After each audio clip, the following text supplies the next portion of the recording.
It's all American, it's Rally Red, and it's up next.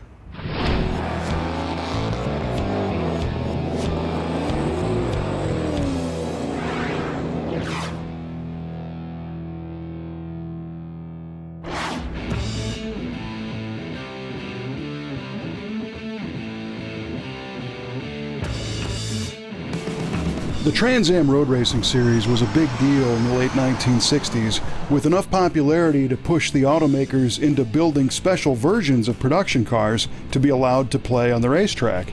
In drag racing, we saw factory-built lightweight cars sold to racers, but never was there quite a requirement by a racing organization to sell a certain number of similar cars to the public like we see in Trans Am. NASCAR stock car homologation rules originally stated that race cars had to be made from stock parts, but Trans Am dictated that a street version of the race car be made available to the public, which is how we ended up with such cool cars like the 1970 AAR CUDA. On July 10, 1970, this car left the Town Chrysler Plymouth dealer in Minneapolis, going home with its first owner, hopefully in a blaze of tire smoke. You know, today you could spend years trying to find a car like this. It must have been pretty awesome back then to just stroll down to your Chrysler dealer and take your pick of one off the lot. This car is kind of a double whammy of cool. It's not only a streetified Trans Am car, but it wears the markings of Dan Gurney's All-American Racers, hence the AAR designation. As you can imagine, the AAR team ran a CUDA in Trans Am, so Plymouth capitalized on the team's popularity and named the street version the AAR.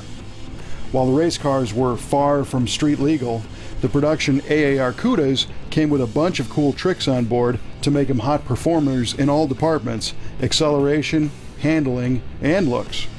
For some, it just doesn't get any better than this. A Rally Red 70 AAR CUDA, 346 barrel engine, that insane black strobe stripe, high performance suspension, all in a complete numbers matching package. I mean, it's kind of like the muscle car equivalent of a mic drop.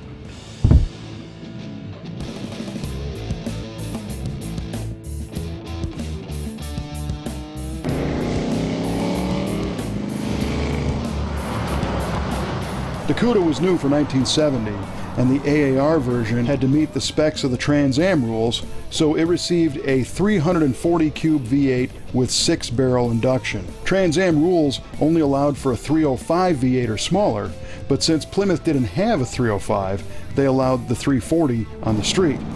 A D-stroked 340 became the 305 for racing, so the bones are similar. These made an advertised 290 horsepower at 5,000 RPM and 345 pound-feet of torque at 3,400, enough to push the AAR to 60 miles an hour in under 6 seconds and 14 30-second quarter miles at around 96 miles an hour. They came with automatic 3-speeds or 4-speed manual transmissions and were geared for quick acceleration with 3 55-to-1s in the 8 3/4-inch rear end with 11-inch rear brake drums. Big front brakes also required the 15-inch rally wheels, which were painted argent silver with a polished trim ring. AAR cars had staggered tire sizes, giving them a lower profile front tire rake, adding to the cornerability and the aggressive appearance of these cars. Side exit exhaust tips were cool and were made to look like open exhaust to the race cars, but they had big mufflers behind them.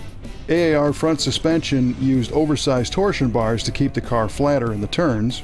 A steering cooler and oversized radiator helped keep the lids on the pots, and a clutch fan freed up extra power.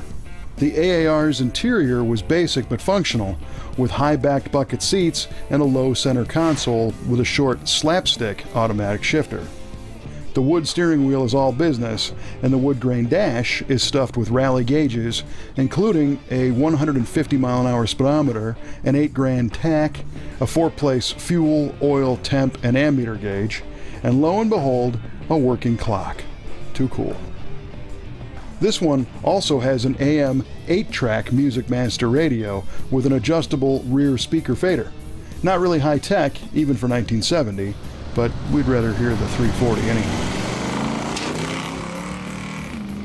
This is one of the coolest looking muscle cars ever made, with the blacked out fiberglass hood, black strobe stripe, side pipes, the cool wheels, rear wing, and obvious race car attitude. Not all of them had vinyl tops, but we dig the way this one looks with the black vinyl.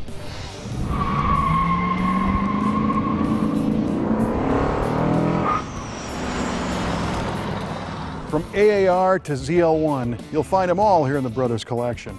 Thanks for watching this episode of Muscle Car of the Week. Be sure to click all the like and subscribe buttons so we can send you some muscle car awesomeness right to your inbox each week. And it's free shipping.